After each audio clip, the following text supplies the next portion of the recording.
सोचो जरा, जो मेटल हम रोज यूज करते हैं, चाहे वो आयरन हो, चाहे वो कॉपर हो, गोल्ड हो या फिर एल्युमिनियम हो, क्या ये नेचर में हमें फ्री में मिल जाते हैं या फिर ये छुपे होते हैं ओर्स के फॉर्म में, अयस्क के रूप में।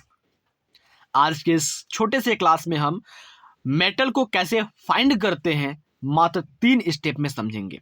यानी कि हम बात करते हैं मेटल को कैसे पता करेंगे कि मेटल हमारा किस रूप में छिपा हुआ है, और जिस भी रूप में छुपा हुआ है उसको हम कैसे अलग करते हैं, इन चीजों को समझने वाले हैं। चलिए शुरू करते हैं आज के इस क्लास को बिना किसी समय गंवाए को। नमस्कार दोस्तों, आप देख रहे हैं ASB बायोलॉजी क्लासेस, जहां पर आपको पढ़ाया जाता है NCERT line by line, concept से लेकर के क्लियरिटी तक। तो सबसे पहले बेटा, अगर हम बात करते हैं जो आपके मेटल्स होते हैं वो मिनरल्स के फॉर्म में, ओर्स के फॉर्म में छिपे होते हैं, और इस मेटल्स का एक्सट्रैक्शन किया जाता है सबसे पहले लिस्ट रिएक्टिव मेटल में, मिडल रिएक्टिव मेटल में और हाई रिएक्टिव मेटल में। यानी कि अगर हम बात करते हैं जो मेटल्स होते हैं वो मिनरल्स और ओर के रूप में छिपे होते हैं, और इस मेटल्स को हम क्या करते हैं, अलग करते हैं। किसमें? एक हाई रिएक्टिव मेटल में, हाई रिएक्टिव मेटल में, मिडिल रिएक्टिव मेटल में, मिडिल रिएक्टिव मेटल में अलग करते हैं, और लिस्ट रिएक्टिव मेटल में क्या करते हैं, अलग करते हैं। यानी कि अधिक अभिक्रियाशील, मध्यम अभिक्रियाशील और सबसे कम अभिक्रियाशील धातुओं में इसको हम अलग करते हैं। चलिए अब बात करते हैं occurrence and extraction of metal की। तो उसमें सबसे पहले अगर हम बात करें सोर्स ऑफ मेटल, यानी कि मेटल कहाँ पाया जाता है। देखिए सबसे पहले अगर हम बात करते हैं तो ये हमारा पृथ्वी हो गया, ठीक है। और पृथ्वी पर क्या होता है, ये अर्थ क्रस्ट होता है। यानी कि पृथ्वी की जो ऊपरी सतह होती है उस ऊपरी सतह को हम क्या कहते हैं, अर्थ क्रस्ट कहते हैं। क्या कहते हैं इसको? इसको कहेंगे अर्थ क्रस्ट कहते हैं। अब इसी अर्थ क्रस्ट में बेटा क्या होते हैं, सारे के सारे मेटल जो होते हैं वो छिपे होते हैं, ठीक है। अर्थ क्रस्ट में क्या होते हैं, सारे के सारे मेटल छिपे होते हैं। और साथ ही साथ अगर हम बात करते हैं जो सी वाटर होता है, समुद्र का जो पानी होता है, वहां पर भी कुछ मेटल छिपे होते हैं। किस रूप में? ओर्स के रूप में छिपे होते हैं। तो यही से हम बात करते हैं आपके मेटल कहां पर पाए जाते हैं, किस रूप में पाए जाते हैं, और कैसे इनको हम अलग करेंगे। चलिए शुरू करते हैं। यहां पर देखते हैं, तो यहां पर लिखा गया उसको पढ़ते हैं पहले हम। तो metals occur in earth crust and sea water. जो मेटल्स होते हैं वो अर्थ क्रस्ट में और सी वाटर में पाए जाते हैं in the forms of ores. यानी कि अर्थ क्रस्ट और सी वाटर में जो मेटल होते हैं वो ओर्स के फॉर्म में पाए जाते हैं। Earth crust is the major source of metal. जो अर्थ क्रस्ट होता है यानी कि पृथ्वी की जो भू परपटी होती है, ऊपरी सतह होती है, वो मेटल का सबसे बड़ा स्रोत होता है। Sea water contain many salt such as, अगर सी वाटर की बात करते हैं उसमें मेनी साल्ट्स पाए जाते हैं, such as sodium chloride, magnesium chloride. यानी कि समुद्री पानी खारा होता है, उसमें सोडियम क्लोराइड, मैग्नीशियम क्लोराइड जैसे कुछ साल्ट पाए जाते हैं। तो सोडियम क्लोराइड से हम सोडियम को, मैग्नीशियम क्लोराइड से हम मैग्नीशियम को फाइंड करते हैं। इसके जैसे बहुत सारे चीजें उसमें पाए जाते हैं। अब अगर हम बात करते हैं बेटा मेटल्स, मिनरल्स की बात करते हैं, तो मिनरल्स की बात करते हैं तो मिनरल्स क्या होता है, तो minerals are the naturally occurring substance which have uniform composition. यानी कि मिनरल्स होते हैं वो क्या होते हैं, प्रकृति में पाए जाते हैं और एक समान रूप से वो वितरित होते हैं, एक समान रूप से उनका कंपोजिशन मिश्रण होता है, ठीक है। और इसकी बात करते हैं, द मिनरल्स फॉर्म, यानी कि जो मिनरल्स होते हैं वो फॉर्म होते हैं which a metal can be approximately extend are called the ore. यानी कि मिनरल्स के अंदर जो मेटल्स पाए जाते हैं, मिनरल्स के रूप में जो मेटल्स पाए जाते हैं उसको हम क्या कहते हैं, ओर्स कहते हैं। मिनरल्स के रूप में ही जो मेटल्स पाए जाते हैं उसको क्या कहते हैं, ओर्स यानी कि अयस्क कहते हैं। तो अगर हम बात करते हैं जो आपके अयस्क होते हैं वो क्या होते हैं, मिनरल के रूप में होते हैं। अब देखो यहाँ पर क्या लिखा गया अगले पॉइंट में, ओर्स में, उसको समझते हैं। तो metals found at the bottom आप reactive series are the list reactive. यानी कि देखो यहाँ पर एक रिएक्टिव सीरीज बना लेते हैं। इस तरीके से क्या करते हैं, एक रिएक्टिव सीरीज बना लेते हैं और यहाँ पर रख देते हैं हम हाइड्रोजन को। ये हाइड्रोजन हो गया। अब अगर हम बात करते हैं बेटा यहाँ पर देखो, हाइड्रोजन के जब हम नीचे आते हैं तो क्या होती है, ये क्या होते हैं, लिस्ट रिएक्टिव होते हैं। क्या होते हैं, लिस्ट रिएक्टिव होते हैं, कम अभिक्रियाशील होते हैं। और जब हम ऊपर की ओर जाते हैं तो क्या होते हैं, ये हाई रिएक्टिव होते हैं। और जो बीच में होते हैं बेटा, वो बीच में क्या होता है, मिडिल रिएक्टिव होते हैं, यानी कि मध्यम अभिक्रियाशील होते हैं, ठीक है। मैं आपको बताऊंगा कि लिस्ट रिएक्टिव, हाई रिएक्टिव और मिडल रिएक्टिव एलिमेंट कौन कौन से मेटल, कौन कौन से, उसके बारे में भी समझ में आया कि बीच में हमने हाइड्रोजन रख लिया। हाइड्रोजन के नीचे जो भी एलिमेंट आएगा वो आपका लीस्ट रिएक्टिव होगा। हाइड्रोजन के जस्ट ऊपर थोड़ा सा जो जाएगा वो आपका मिडिल रिएक्टिव होगा, और ऊपर जाएंगे तो हाई रिएक्टिव होगा। कहने का मतलब कि हाइड्रोजन से अगर ऊपर की ओर जाते हैं तो मेटल की रिएक्टिविटी बढ़ती है, हाइड्रोजन के नीचे आते हैं तो मेटल की रिएक्टिविटी घटती है। ठीक है, तो इस चीज को समझना जरूरी है। तो देखो यहाँ पे क्या कह रहा है कि metals found at the bottom of reactive series are least reactive, यानी कि रिएक्टिव सीरीज के अगर नीचे जो मेटल्स पाए जाते हैं वो क्या होते हैं, कम अभिक्रियाशील होते हैं। And they are often found in nature free state, और ये क्या होते हैं, प्रकृति में मुक्त अवस्था में पाए जाते हैं, फ्री स्टेट में पाए जाते हैं। कौन, जो लीस्ट रिएक्टिव मेटल होते हैं वो फ्री स्टेट में पाए जाते हैं, सच एज गोल्ड, जैसे कि सोना, सिल्वर, कॉपर। ठीक है, ये सभी क्या होते हैं, मुक्त अवस्था में पाए जाते हैं, फ्री स्टेट में पाए जाते हैं। Copper and silver are also found in the form of sulphide and oxide. जो आपके कॉपर होते हैं वो ऑक्साइड के रूप में भी पाए जाते हैं और सल्फाइड के रूप में पाए जाते हैं, यानी कॉपर ऑक्साइड आपने सुना होगा, सिल्वर ऑक्साइड आपने सुना होगा, सिल्वर सल्फाइड आपने सुना होगा, कॉपर सल्फाइड आपने सुना होगा। कहने का मतलब जो होता है, लिस्ट रिएक्टिव जो होते हैं वो फ्री स्टेट में पाए जाते हैं, जैसे सिल्वर, गोल्ड, कॉपर। और कॉपर और सिल्वर की बात करते हैं, ये ऑक्साइड और सल्फाइड दोनों रूप में पाए जाते हैं। आगे अगर हम बात करते हैं जो मिडल रिएक्टिव मेटल्स होते हैं वो कैसे पाए जाते हैं, तो इसको देखते हैं। देखो, metals found in the middle of reactive series, यानी कि जो मेटल होते हैं वो रिएक्टिव सीरीज के बीच में पाए जाते हैं, जैसे कि मैंने अभी लाइन ड्रॉ करके आपको बताया था, such as zinc, iron, lead.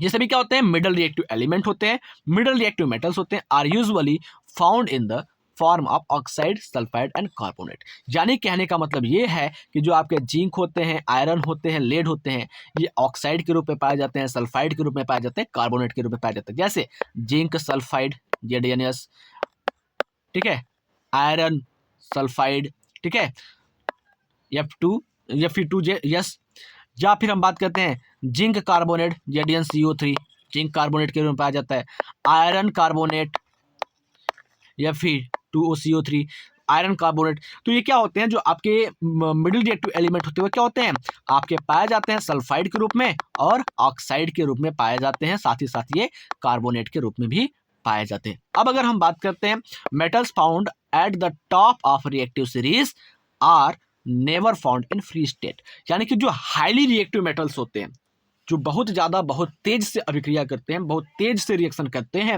वो कभी भी फ्री स्टेट में नहीं पाए जाते हैं।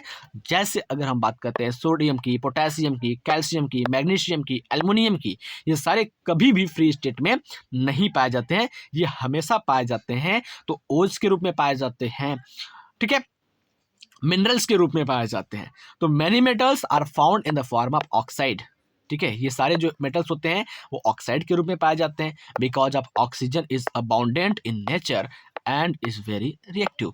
यानी कि ये बात करते हैं ये जो मेटल होते हैं, ठीक है, ये ऑक्साइड के रूप में पाए जाते हैं क्योंकि मेटल में ऑक्सीजन की मात्रा ज़्यादा होती है और ये ज़्यादा ही रिएक्टिव होते हैं। कौन, ये जो मेटल होते हैं ये ज़्यादा रिएक्टिव होते हैं, ये ऑक्सीजन के साथ रिएक्शन कर लेते हैं आसानी से, इसलिए अगर हम बात करते हैं तो ये ऑक्साइड के रूप में पाए जाते हैं। बात समझ में आया, आगे चलते हैं। अब हम बात करते हैं एक्सट्रैक्शन ऑफ मेटल की, यानी कि मेटल को कैसे अलग कर सकते हैं, how to separate metal from other metal या अदर कंपाउंड। ऑक्साइड के रूप में जो मेटल है, कार्बोनेट के रूप में जो मेटल है, सल्फाइड के रूप में जो मेटल है, या किसी और साल्ट के फॉर्म में जो मेटल है, उसको हम कैसे अलग कर सकते हैं, इसी को कहते हैं एक्सट्रैक्शन ऑफ मेटल। तो मेटल कैन बी कैटेगराइज्ड, जो मेटल होते हैं उनको कैटेगराइज्ड किया गया है, बांटा गया है तीन मेन पार्ट में। कौन कौन से पार्ट होते हैं, तो most reactive metal, middle reactive metal and least reactive metal. यानी कि मेटल को हमने तीन भागों में बांटा गया है। कौन कौन से तीन भाग हैं बेटा, उसको जान लेते हैं। सबसे पहले आता है आपका मोस्ट रिएक्टिव, यानी कि बहुत तेज से रिएक्शन करने वाले, थोड़ा सा कम रिएक्शन करने वाले, एकदम से कम रिएक्शन करने वाले भागों में मेटल को बांटा गया। The three major step involve in the extraction of metal from its ore. कहने का मतलब क्या होता है कि जो मेटल्स होते हैं उसको मात्र तीन स्टेप में, मात्र तीन चरणों में हम उसके ओर से अलग करना सीख जाएंगे। जैसे कि मैंने आपको इंट्रो में ही बताया था कि जो भी हम अपने डेली लाइफ में यूज करते हैं मेटल, चाहे वो आयरन हो, गोल्ड हो, सिल्वर हो, एल्युमिनियम हो, कॉपर हो, जिंक हो, ये सारे मेटल को हम मात्र 3 स्टेप में अलग करना आपको सिखाएंगे। और साथ ही साथ बेटा अगर आप यहाँ तक आ गए हो तो वीडियो को अंत तक देखिएगा, क्योंकि ये जो क्लास है वो आपके बोर्ड एग्जाम के पॉइंट ऑफ व्यू से काफी ज्यादा महत्वपूर्ण क्लास होने वाला है। चलिए देखते हैं।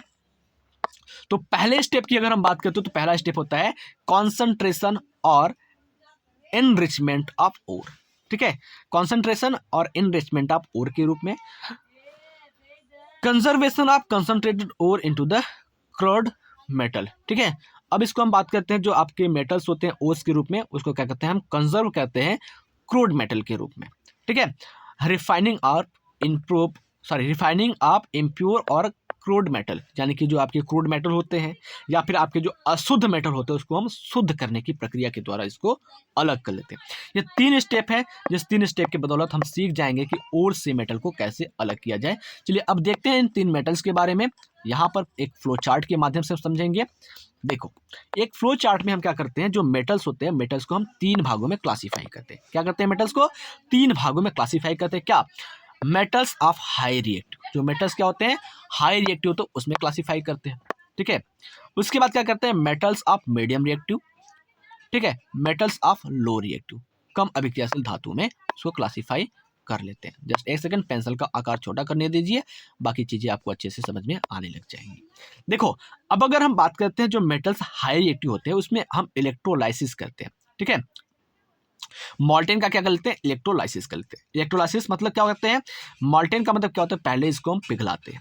ठीक है, पिघलाने के बाद क्या करते हैं, जब इसमें हम इलेक्ट्रिक करंट को सप्लाई करते हैं, जैसे ही इलेक्ट्रिक करंट को हम सप्लाई करेंगे तो प्योर मेटल क्या हो जाएंगे, वो अपने आयंस की ओर चले जाएंगे। जैसे बेटा अगर हम बात करते हैं हाई रिएक्टिव मेटल्स में पोटेशियम क्लोराइड हो गया। ठीक है, जस्ट एक सेकंड हमको दीजिएगा। हाई रिएक्टिव मेटल्स में क्या हो गया आपका, पोटेशियम क्लोराइड हो गया। ठीक है, KCl हो गया।